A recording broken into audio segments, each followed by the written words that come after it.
Nosso assunto de hoje é a classificação da radiação em ionizante e não ionizante e também avaliar uma característica importante das radiações em geral, que é a sua profundidade de penetração. Para isso, a gente vai falar um pouco sobre átomos, sobre formas de ionizar um átomo, e também sobre a atenuação da intensidade da radiação quando penetra num material. O corpo humano tem uma série de átomos constituintes, mas se a gente reduzisse nos quatro principais, que são hidrogênio, oxigênio, carbono e nitrogênio, a gente perfaz 96% da massa corporal. Então, essas quantidades que estão marcadas aqui na tabela, elas mostram a, a proporção desses quatro, sendo só os quatro formando o organismo humano, né? Então, essa soma aqui dá 100.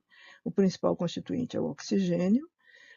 O carbono vem em seguida, em termos de massa corporal, e seguida pelo hidrogênio e pelo nitrogênio. Em número de átomos, a proporção é outra, né? Porque os átomos de hidrogênio são muito leves, portanto, tem uma quantidade muito maior de átomos de hidrogênio. E aqui nessa coluna eu coloquei assim, só para exemplificar, qual que é a energia de ionização. Lembrando que a gente, principalmente em química, chama de energia de ionização aquela energia necessária para arrancar um elétron de valência, aquele que vai participar de uma reação química. Então, esses valores são de alguns eletronvolts para estes átomos constituintes principais do corpo humano, alguma coisa entre 11 e 14,5 eletronvolts. Ah, a classificação do que é ionizante e o que é não ionizante, se a gente vai direto na palavra ali, ionizante é o que ioniza e não ionizante é o que não ioniza. Isso não adianta muito se a gente não disser que átomos a gente quer ionizar, qual elétron desse átomo pode ser retirado.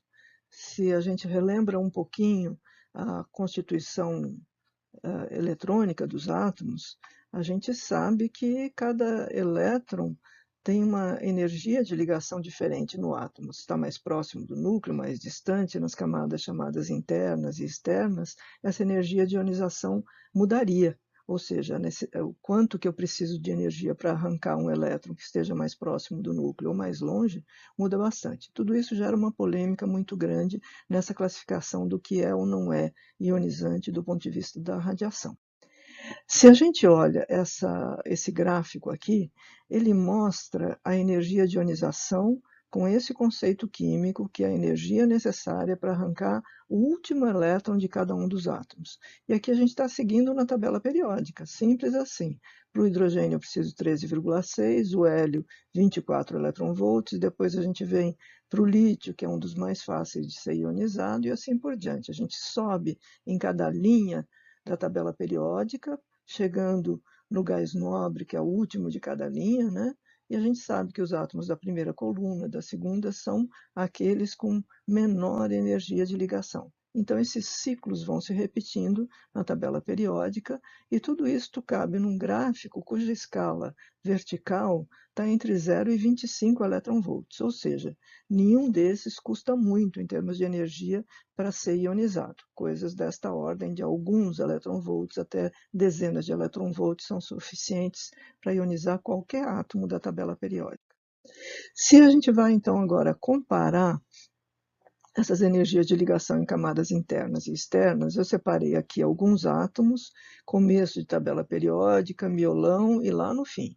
A escolha foi por diversos motivos que vocês vão acompanhar ao longo da disciplina, mas basicamente está aqui os elementos, o número atômico de cada um deles, qual é a energia de ligação da camada mais interna, que eu estou aqui simbolizando com BK.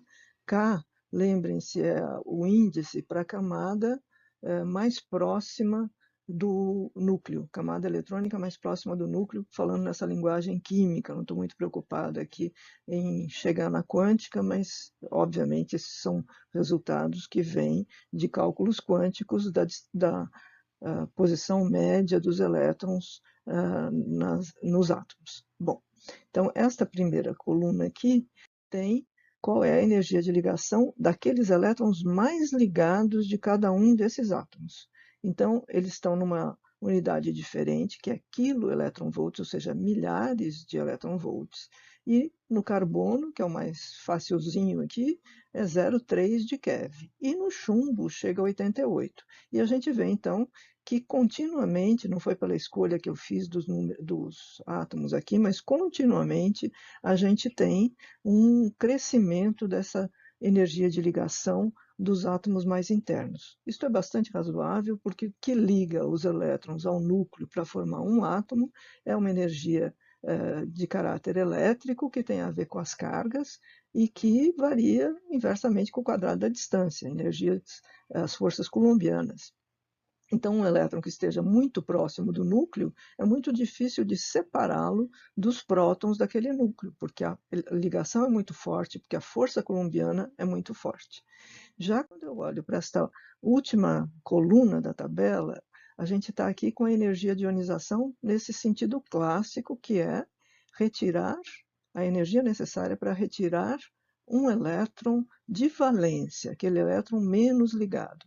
E aí a gente vê que não tem uma variação nada com o número atômico. A gente já tinha visto no slide anterior que isso varia ao longo da tabela periódica, sobe, desce, e aqui a gente está vendo num conjunto bastante grande de átomos que esses números não variam muito, né?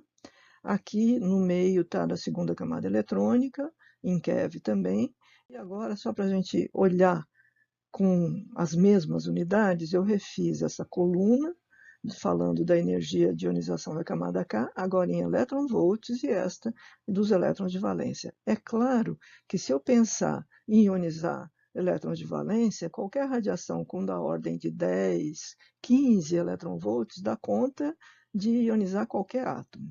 Já se eu pensar na camada K e quiser ionizar retirando um elétron do chumbo, por exemplo, eu vou ter que começar quase com 100 kV para conseguir arrancar um elétron. Por isso, esse conceito de ionização é complicado de ter uma noção única, né? Então, no fundo, essa classificação é arbitrária e foi feita pela Comissão Internacional de Unidades de Radiação, que é a International Commission on Radiation Units, a partir de bases radiobiológicas e definiu a fronteira exatamente em 100 nanômetros, ou seja, 12,4 eletronvolts.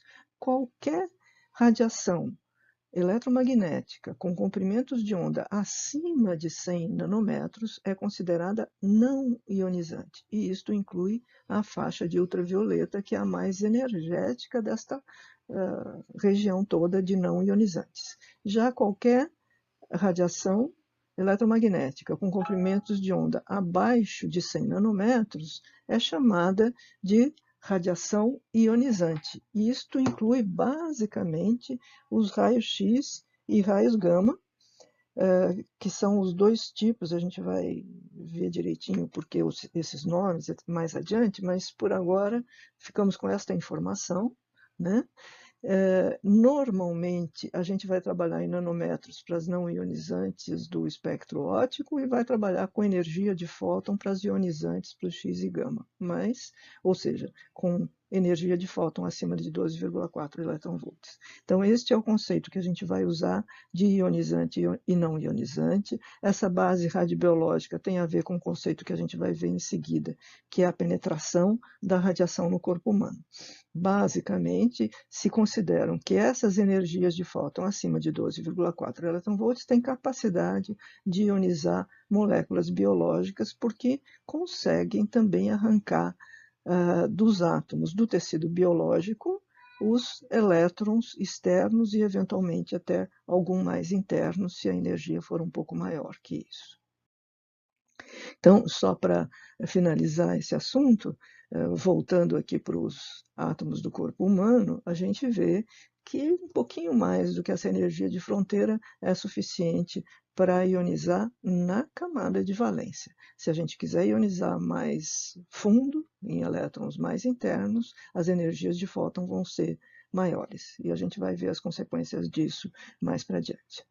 O que eu queria comentar além disso é que a gente não pode restringir o estudo das radiações ionizantes só à parte da radiação eletromagnética, porque existe diversas radiações na natureza mesmo e artificiais que o homem tem, a humanidade tem produzido, que têm massa de repouso, algumas têm carga elétrica, outras não têm carga elétrica, e que têm essa mesma propriedade de ionizar átomos do corpo humano. Então, aqui eu cito alguns exemplos, essa lista não é extensiva, mas se a gente pensar em coisas naturais, as partículas alfa e beta, que são emitidas por decaimentos nucleares em geral, a gente tem dentro do corpo humano emissores alfa, principalmente beta, mas talvez alguns alfa. Qualquer íon rápido, provavelmente gerado em um acelerador, como o Peletron, o LAMF, no Instituto de Física. Os elétrons, em geral, que têm energia cinética maior que as energias de ligação dos átomos, vão conseguir ionizar átomos. Os muons da radiação cósmica, prótons em geral com energia alta, pions, enfim, qualquer dessas partículas que tenham energias maiores, cinéticas maiores que as energias de ligação, conseguem ionizar os átomos. E acrescenta-se a essa lista os nêutrons, que aí é um pouquinho mais difícil de entender, porque eles não têm carga, e nêutrons, mesmo com energias muito baixinhas, conseguem produzir ionizações no corpo humano e em outros materiais também.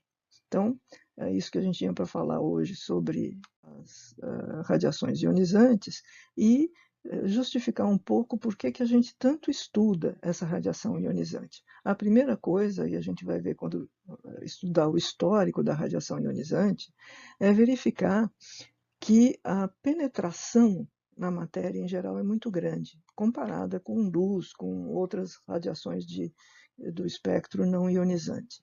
E que a gente percebe que diferentes radiações ionizantes conseguem produzir quantidades de íons, densidades de ionização bastante distintas, que incorrem em efeitos, sejam biológicos, sejam físicos, bastante diferentes nos diversos materiais, produzindo deposição de energia nesse material com várias dinâmicas distintas. Isso significa que esse tipo de radiação tem muitos empregos, tanto na medicina, na indústria, como na pesquisa. E foi possível ver pelo questionário que vocês responderam, por exemplo, que vários de vocês já tiveram oportunidade de trabalhar com radiação ionizante em situações que não são necessariamente de medicina, que a gente tratou na primeira aula, mas de indústria mesmo, ou de pesquisa.